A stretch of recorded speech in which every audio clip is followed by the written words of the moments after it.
.NET is a managed platform. That means your code executes in a runtime, which takes care of managing resources like memory and network connections. So you'll never get a situation where you run out of resources and your application crashes, right?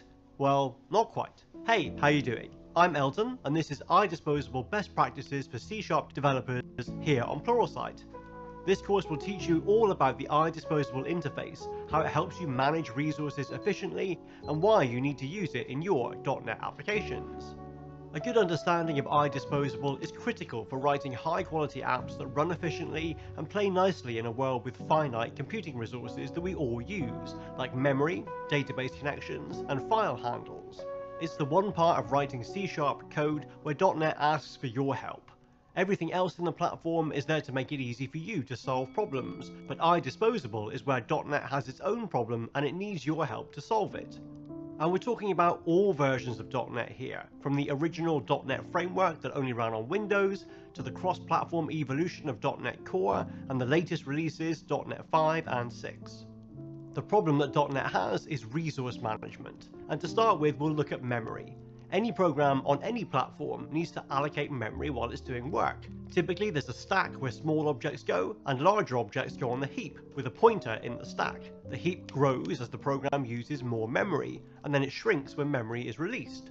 When the application ends, all the memory gets made available again, but while the program is running, it needs to make sure it releases memory that it isn't using. In some platforms, you have to do that manually, with method calls to allocate and free memory. And it's easy to get that wrong and have a program with a memory leak where it just uses more and more memory until eventually it crashes because there's no available memory left on the machine. In .NET, we have it easy because memory management is taken care of in the platform. All the .NET runtimes have a garbage collector, the GC, that runs in the background, finds any objects that the app is no longer using, and releases those objects, freeing up any resources that they had allocated. But it can only do that if it knows the object isn't being used, and that's where IDisposable comes in. Your app could be using expensive resources like database connections, and if you don't use IDisposable correctly, then you're not taking control of cleanup, and you're relying on the garbage collector to clean them up for you. The GC decides when to trigger a collection, so your expensive objects may live a lot longer than you intended, and if they have lingering references, they'll never get cleaned up at all. The garbage collector can let objects live even when they're out of scope and you can't reach them in your code, so in the simplest app you could end up with thousands of objects you're no longer using still in memory. So the memory profile of your app grows and grows until there's no memory left and your application crashes. And those objects that aren't disposed could be hogging other resources, file handles,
or network connections, so even though you finish using them, they're still alive in memory and will keep hold of those resources until the owner frees them up or your application ends. And it's not just about resource management. The objects that are still alive may cause functional failures too. If you have event handlers registered for objects which you finished with, but you don't remove the handlers and dispose the object, those handlers will keep on firing, which can make your app behave strangely. And some implementers take advantage of IDisposable for internal optimizations. If they know they should DC,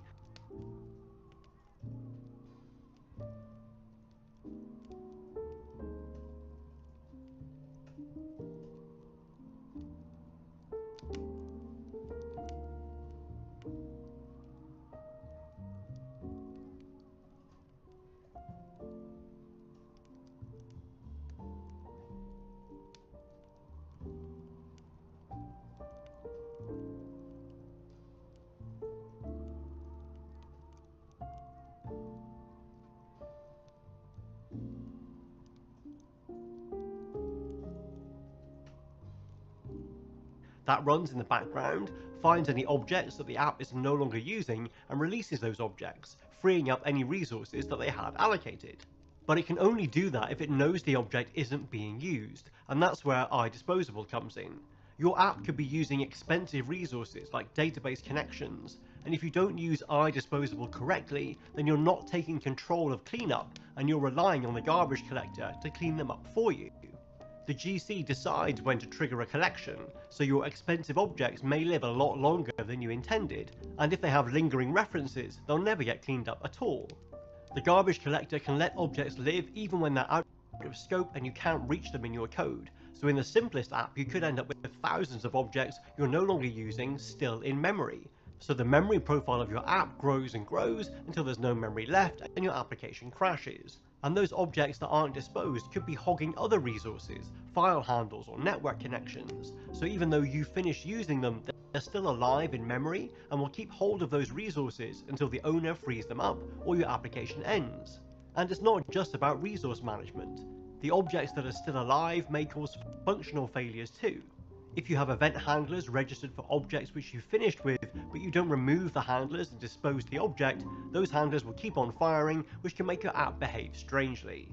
And some implementers take advantage of IDisposable for internal optimizations. If they know they should be notified when their object is finished with, they may code it so the results of work stay in memory until the point where it gets disposed, and then they get committed. If you don't use that IDisposable object the way it was meant to be used, you can find your app only writes half of the content of an output file, or produces an encrypted string which is incomplete and corrupt. By the end of this course, you'll understand why these things happen and how IDisposable helps you to avoid them. Using IDisposable is straightforward, and in this course you'll learn the valuable best practices that you'll need in all of your applications and that are easy to apply. In this first module, we'll look at the IDisposable interface, how it's defined and why it's used, then we'll look at how you use IDisposable objects correctly, and how you can implement IDisposable yourself. Next, we'll walk through a very simple demo solution that uses some universal .NET features, working with a file system, a SQL database, and an HTTP service. The app doesn't use IDisposable correctly, and by the end of this module, we'll see that by ignoring IDisposable, our app has got a lot of problems.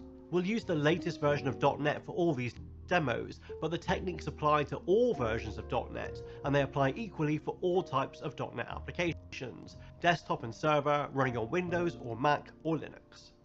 In the rest of the course, we'll go about fixing our demo application by getting a good understanding of IDisposable and how to use it correctly.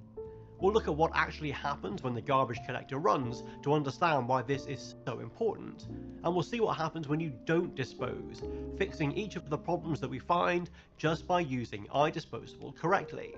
This is a really focused course with the aim of making sure you know how and when to use IDisposable, so you can build your applications confident that there are no lurking, hard to find defects. So let's get straight on and start working with IDisposable.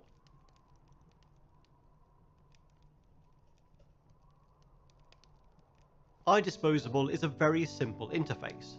The simplest interface you can write in C# looks like this, and to implement IDoNothing, you don't need to do anything. You'll hear this called a marker interface, which is a pattern for physically associating classes which aren't logically linked. Sometimes it's an anti-pattern, but sometimes it's very useful. For a real interface which does something, this is as simple as it gets. To implement IDoOneThing, you need to write one method which takes no arguments and returns nothing. And IDisposable is just about as simple as that. It has one method, dispose, with no arguments and no return. The difference between IDon'tDoAnything, IDoOneThing, and IDisposable is that IDisposable is defined in the system namespace, in the system.runtime assembly. And that means any .NET class in the base library or any NuGet package or in your own custom code can implement IDisposable, and you need to know if you're using an instance of a class which is disposable so that you can use it properly. IDisposable is not tied to the GC mechanism. The garbage collector does not call dispose, and it doesn't care if the objects it's looking at are disposable. That's an important point that we'll look at more as we go through the course. So if it's not about garbage collection, this is what IDisposable is for.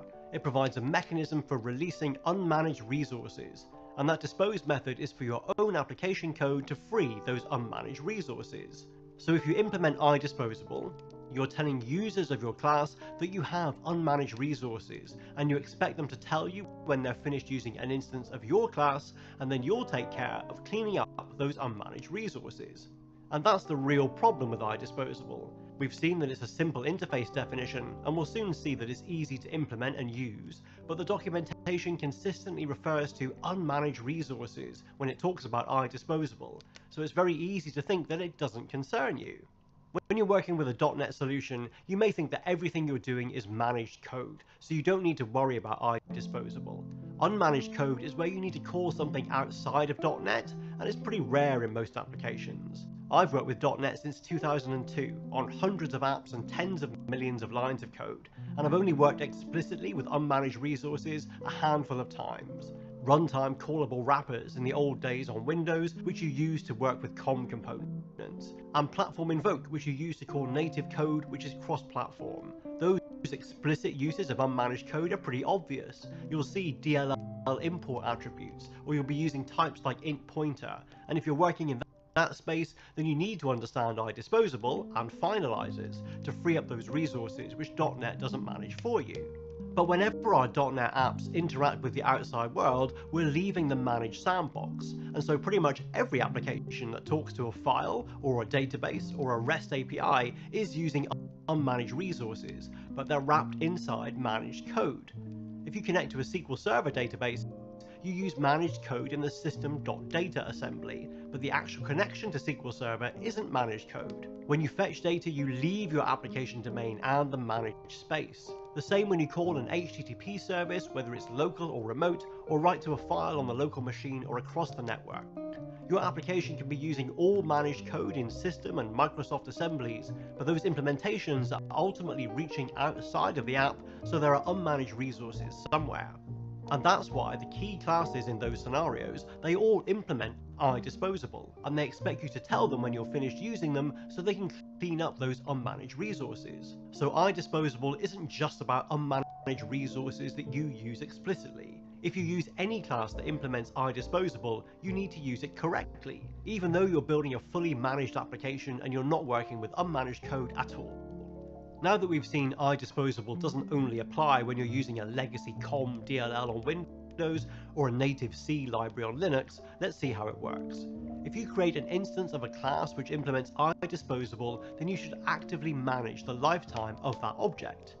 Here's my custom class that implements IDisposable, and if I want to use an instance of that class, I should declare it inside a using block. So this is the pattern. Using blocks are for working with IDisposable objects. When the block ends, dispose gets called on the object automatically, and then it can free up whatever resources it had allocated without you having to get involved with them. And this is the standard way to work with disposable objects, declaring them inside the using statement and working with them inside the block. It has the advantage that it's very clear to read and to see when the object goes out of scope and is going to be disposed. There is an alternative syntax which does away with the braces, and that's useful if you have lots of nested using statements. But I don't like it for a single using because I think it's less clear to the reader, but you can use whichever you prefer. Functionally, they all do the same thing. Using is a C# construct that the compiler actually renders as a try finally block, calling dispose on the object inside the finally. So the using block is equivalent to creating the object, using it inside the try block, and then calling dispose inside the finally block. So I've said we should have using statements, but what happens if you don't call dispose, or if you don't use a using block? You won't get a compile time error, you may not get any runtime errors, but you have got a problem in your code which may just be biding its time. The nature of the problem depends on what the class is doing, and how hard the app is working.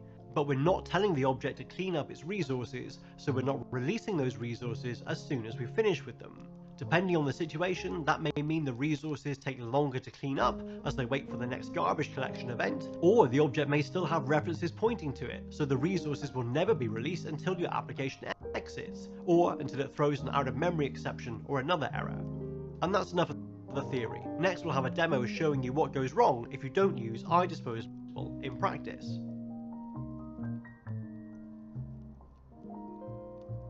In this demo, we'll work with a common disposable object, the SQL connection class in the Microsoft.data NuGet package, which lets us connect to SQL Server databases, and it implements IDisposable. We'll use instances of the class with and without disposing them, and we'll see what happens to our database connections and to our managed code.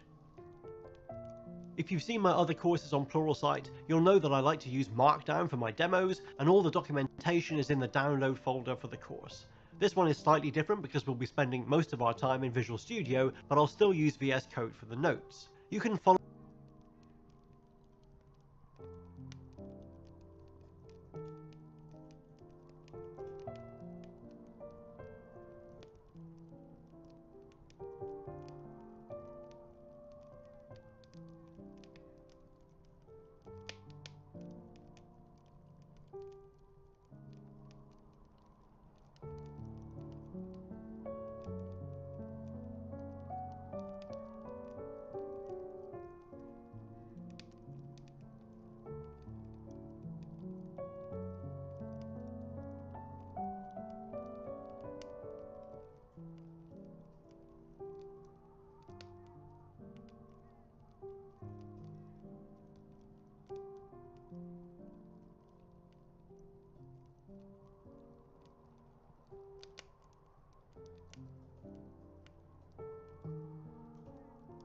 along with my demos here. All you need is a SQL Server database, and I'm using Docker to run my database in a container, so you don't even need SQL Server installed on your machine. I've already started my database container, so I'll just check that it's still running. That's looking good, and it's publishing to the standard SQL Server ports, so I can use it from within Visual Studio. And that's all the setup I need, so now I'll switch to the full Visual Studio. In my SQL consumer solution, I've got a really simple class called database state, which I can use to run some SQL queries. This class keeps an instance of the SQL connection class as a local field, and that's from the standard Microsoft.data.SQL client NuGet package. In the getDate method down here, it instantiates that SQL connection object if it's currently null, then it opens the connection and uses it to fire off a getDate query. Keeping the SQL connection object alive like this is actually a flawed attempt at optimization, which you do see a lot in real projects. The thinking is it's relatively expensive to get my SQL connection, so once it's opened I'll keep it and keep reusing it. And that may give your app a small optimization when it runs, but it means it doesn't scale well. If you run multiple instances of this code concurrently, they all keep hold of connections, and eventually they'll starve the connection pool. But this class does implement IDisposable, and in the dispose method down here, it closes the connection and then calls dispose on it to free up the database resources when this object is no longer used. So as long as we use the database state class correctly, we're not going to see any problems. The dispose method also writes a debug log with a timestamp when it gets called, so we can see when these resources get freed up. I have a set of unit tests here to work with that class, and in this simplest test I'm doing things properly with a using block. So I create that database state object inside my using statement, I call the getDate method inside the using block, and then when this block exits my object's going to get disposed.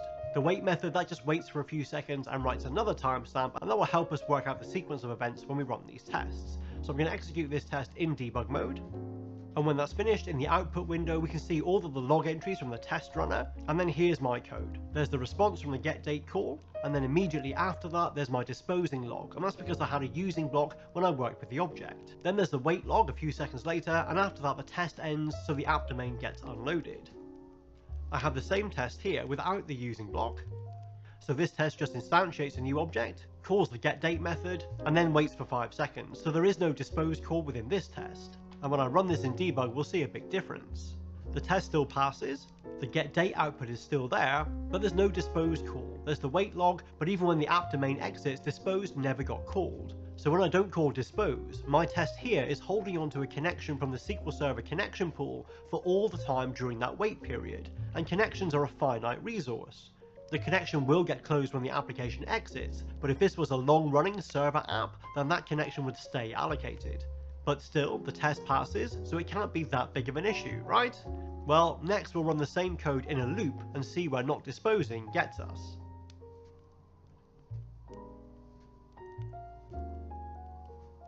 In this clip, we'll carry on with the simple SQL connection tests and have a look at the consequences of not disposing when you're running it.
At a higher load, we'll see that freeing up resources isn't just a nice to have, and even in a simple application you can exhaust resources and cause exceptions.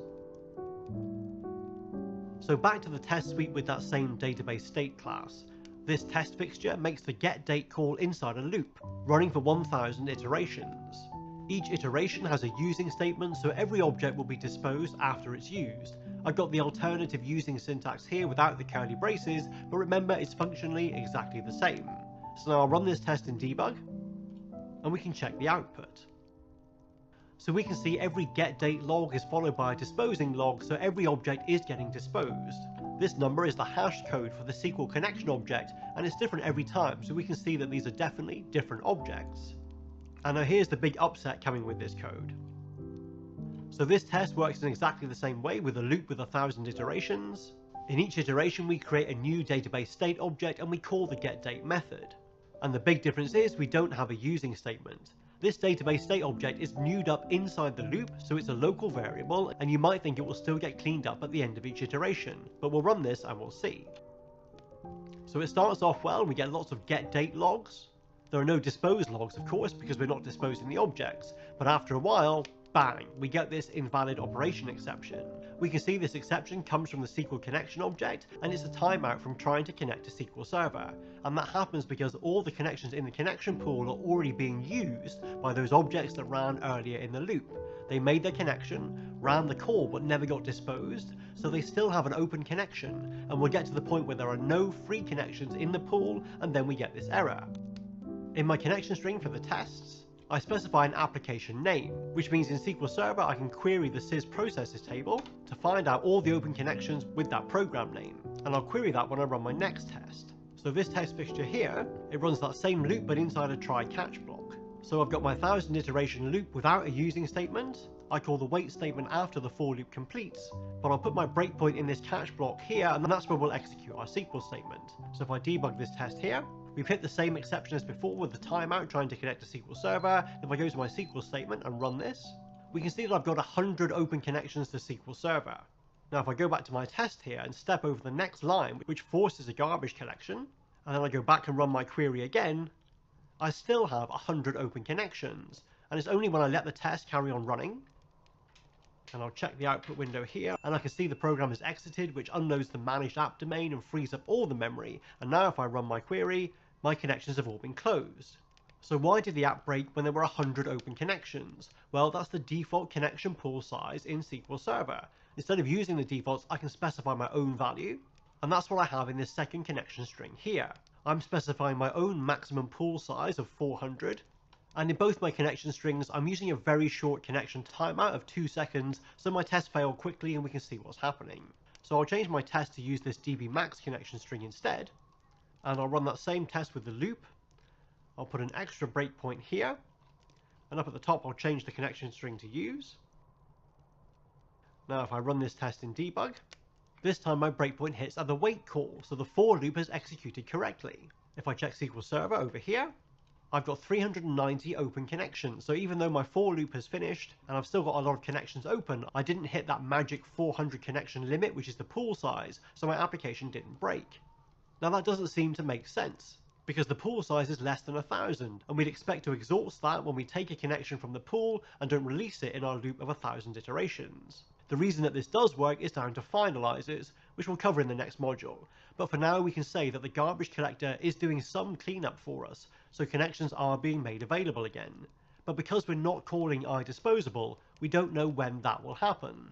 And the point when we exhaust the pool size before the garbage collector can free up the used connections depends on the speed of the machine and the resources available at runtime. If you run this test yourself, you may find the new version still errors. So by not using IDisposable, we're giving our code the potential to fail, but we don't know when that will happen. It will be different in different environments. So if I switch to the smaller connection pool size again, which means that it's less likely that the garbage collector will run before I exhaust the pool, and then I'll run the loop test again without the using statement, I get that same error again telling me the timeout has expired because the connection pool has been exhausted. But if I run that same size loop with the using statement, then I can be confident it's going to pass no matter what the pool size is, because I'm not relying on a separate process to do the cleaning up for me. In the next clip, we'll recap what we've seen in these demos and talk about our first IDisposable best practice.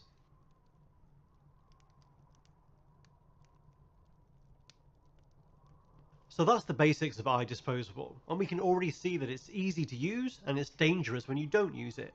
I have my database state class which implements IDisposable, releasing the SQL connection object inside its own dispose method. Because it implements IDisposable, if I want to use an instance of this class for a short time, then I can work with that instance inside a using block. The syntax for using is really simple. Create the object as the argument to the using statement, do what you need to inside the block, and when the block ends, dispose gets called on the object so it can immediately release all of its resources. Implementing IDisposable is pretty simple too. You'll have local fields which are themselves disposable, and in your dispose method you call their dispose method. So we set up a chain where each object in the graph releases its resources, until ultimately whoever owns the unmanaged resources can release them. This is actually not a best practice implementation of IDisposable. We'll see later there are a couple more things we need to do for a proper implementation, but this is okay as a starting point. One thing to note, if you're not familiar with the using statement, you can return from a method inside the using block and your code still operates correctly. We did that inside the disposable class with the SQL command object, which is itself disposable.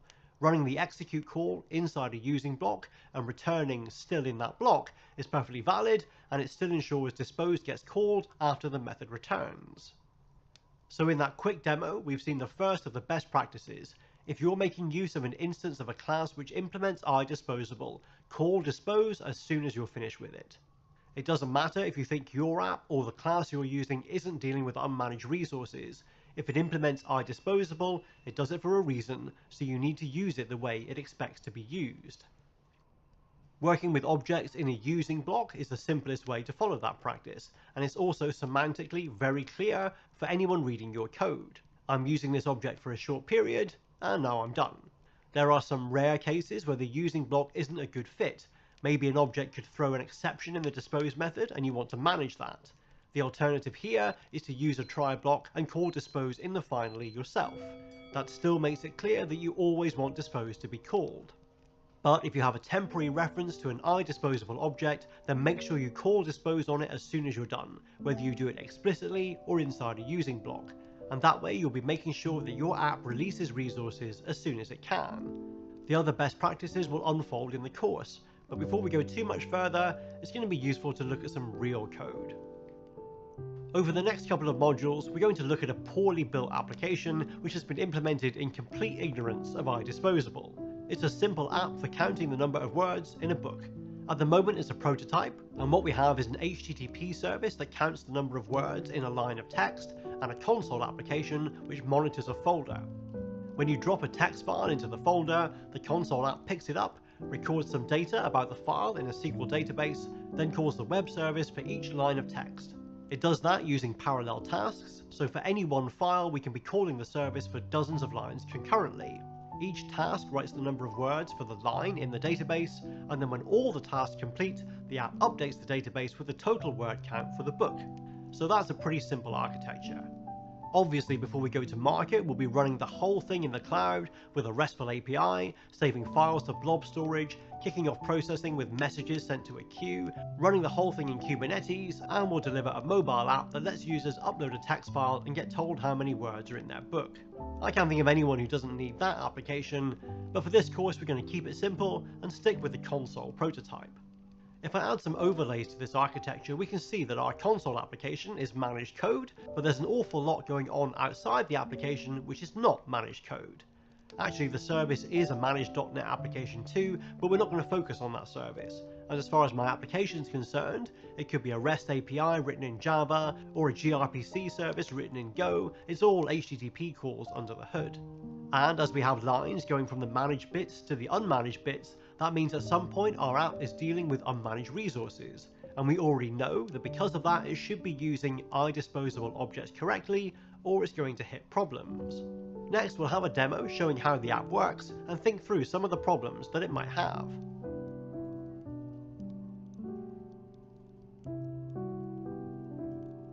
Let's see how this prototype app gets along without IDisposable. We only have one feature, which is to calculate the number of words in a text file and store the totals in a SQL database. We'll run the app, drop some files in and see what happens, so we can get a feel for the flow and prove that the thing actually works. Then I'll walk you through the code and flag up where we should be thinking about IDisposable, and I'll show you how easy it is to break our application just because it doesn't follow IDisposable best practices. The setup for this demo is pretty similar. I have a Docker image prepared, which runs SQL Server, and it has my database schema already deployed. If you want to see how that's done, it's all in the Docker folder in the course downloads. But if you don't care, you can just run the container and you'll have that database running locally. I'll switch to the solution in Visual Studio and start it running, which will run the REST API and the console application. So here's my app. It's doing nothing at the moment, but if I hit S, then it starts monitoring the books folder on my drive for new files. I'll shift the windows around a bit, open a terminal in Visual Studio, and get ready to copy in some files. I'm using Project Gutenberg for sample files, and PG98 is an ASCII text file with the complete text of A Tale of Two Cities. I also have an excerpt file and a file which just has the contents page, so we can try with files of different sizes. I'll start by copying the smallest file to that drops folder, and we'll see in my application window there's a whole lot of console output which is telling me when each line in the file gets read and sent off to the API for counting. That's finished, it just took a few seconds, and I can run some SQL queries over my database. I'm using the SQL Server VS Code extension, but you can use any SQL client. The book feed table records the file being processed, and that shows the total size. And then the book line table, that shows the count for each line. And all the data's there, so this is looking good.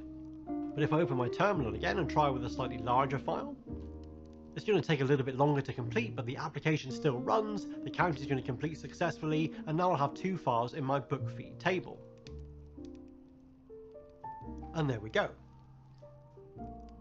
So let's check out the code. I'm not interested in the web API at this point, just with the console application which is interacting with the managed world.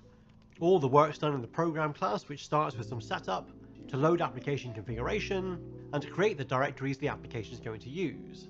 When I hit S in the console, it runs this start method, which uses this folder watcher class, calling start, passing the path of the folder to watch, and an action to execute when any text file gets created. That folder watcher class, it creates a file system watcher, which is from the system.io namespace, and effectively this class is just a wrapper that executes the given action whenever the file system watcher's created event gets fired, and it starts the watcher by enabling events. You often see the file system watcher getting wrapped like this precisely for this bit of code. If you want to be notified when a file is created, the watcher can be a little bit too zealous. So the event fires when a file write starts, and with large files or files being copied across a slow network, the write could still be happening when the event fires, so when your handler tries to do something with the file, it finds the file is locked. There are better ways of dealing with that, but here I just have a sleep to let the file write finish. Back in the program, when we see a new file, we run this process file method, and we start by copying the input file to an archive location using this file archiver class. And all that class does is open streams for the input and the output files and then copy the input to the output. So very simple, 3 lines of code, not much to go wrong here. Next we save the file details to the book database using this SQL client class, which has a very basic approach. Opening a SQL connection, creating a command and firing off an insert statement. And then back in the program we actually count the words in the file. We read all the lines in the file, and for each line we run a task to call the getWordCount method. And what that method does, it uses the API client to get the count of words in that line, and then uses the SQL client class to save the number of words in that line. So we've already seen the SQL client, which uses raw SQL strings, and we'll see the API client is pretty simple too. It's just a wrapper around the generated service class from Visual Studio, which creates an instance of the client class and then returns the response from the service call. Everything uses async methods which get awaited so the runtime can make efficient use of threads. And the cancellation token stuff is to let me deal gracefully with any failures. If the word count service isn't available, I'll find that out during task execution, and there's no point sending off another 40,000 tasks to a dead service. So I pass the cancellation token source to each task, and get word count only proceeds if the token isn't set, and if any call to the service errors, then the token gets cancelled, so all the outstanding tasks get cancelled, and I won't try and create any more. So once all the tasks are created, we wait for them all to finish, and if they all finish successfully, we sum all of their results to get the total word count for the book. And then we use the SQL client again to save that total to the book feed table. It's fairly straightforward, and I'm using parallel tasks to get maximum performance, but I don't call dispose anywhere, I don't have any using blocks, and I don't implement IDisposable in any of my classes. But it's not a problem because the app actually works. So is IDisposable just a nice to have that you only really need in enterprise scenarios? Well, I expect you're thinking no, and in the next demo clip we'll see if you're right.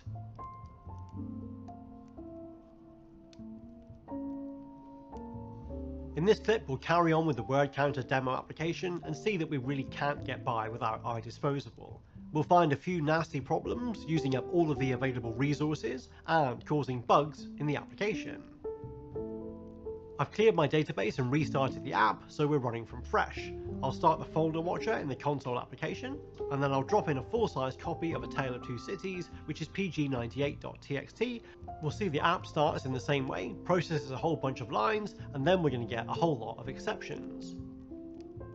And that's the same error we saw in the first demo. The SQL connection pool has been starved because the app didn't call dispose on the SQL connection or the SQL command. If we look at the code here, in my connection string, I've set my pool size to 250. So the first set of tasks work correctly, and we can see that in the database. I've got 366 lines in there, so 366 tasks are processed correctly. Not exactly 250, because the garbage collector is freeing up some of those resources. But mostly, I've got undisposed connections hogging the connection pool. Even though the SQL client is a local variable, in a task which runs on a separate thread and then ends, so all those SQL clients are no longer in scope and they can't possibly be referenced from my application, they're still each keeping hold of their SQL connection. The point where this application crashes depends on how powerful your processor is. So long as the number of concurrent tasks being executed by .NET is less than the size of the connection pool, you won't see this error. So ironically, if you have a slower machine, this application works better because it will process larger files without crashing. That means you can be happily running this in dev and test environments, sign it all off, and when you get to production it goes bang because you're running on a 32 processor core machine, and the number of tasks.NET runs concurrently will exceed the size of the connection pool. There are other problems lurking in my application too. I'll go back and clear down my database again. So now we're starting with an empty state, and I'll run up a new instance of my application. So imagine this app is running as a background service or in a Docker container instead of in a console, and it's been set up to allow pausing and resuming. I can simulate that by hitting S to start the watcher process, and then hitting S again for the resume. I get my listening on output twice, so I'm sure you can guess what's going to happen. Now when I drop a file, and I can use a short file here, I get a lot of duplicated console output, and in my database I'm going to have two sets of results for the same file. So my event handler for when files get created has fired for each instance of my file system watcher. And if we check the code in the folder watcher here, the file system watcher gets replaced each time I call start, so then the previous object goes out of scope, but the event handler is still keeping a reference to them, so they won't get picked up by the garbage collector and the events still fire. So this demo app's not as solid as we thought, and there are a couple of other issues that we'll see as we go through the course. Looking at the program class again, you may think that this is a pretty naive implementation, with objects being created on demand and with that SQL client class executing SQL statements directly, but that's just so we can focus on the issues. Later in the course we'll see an alternative implementation that uses dependency injection and entity framework, but that doesn't get rid of all the disposing issues. But for now we've set the scene. We have an app that mostly works, but which could fail in different environments or behave incorrectly, and we may have a hard time replicating those issues before we can fix them.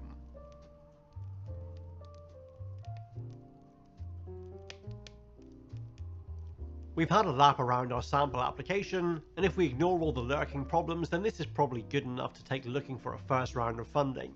20 million should probably do it. But the problems are there. Our application has the potential to max out the database connection pool, and to process files multiple times. And we haven't seen it yet, but there's probably an issue with calling the word count HTTP service too.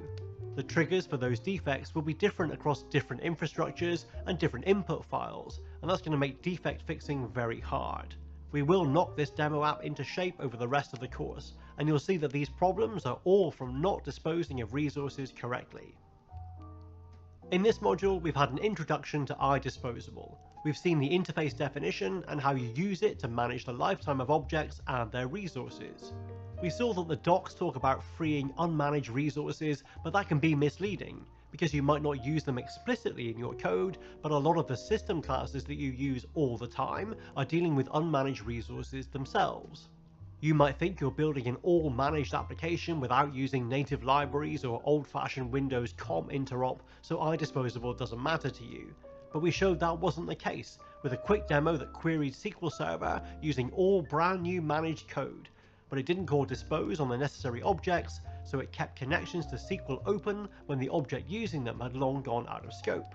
And we introduced our demo application that suffers from the same problems with SQL and also has issues with the file system and calling HTTP services. Failing to free resources means you're building problems into your application which can be hard to replicate and fix. And that's all for the introduction. In the next module, we're going to take a step back and look at what happens when the garbage collector runs, and we'll cover finalizers and the best practice implementation of IDisposable, so we'll be ready to go on and fix our application. So stay right here for what happens when the garbage collector runs, the next module in IDisposable. And that's all for the introduction. Problems into your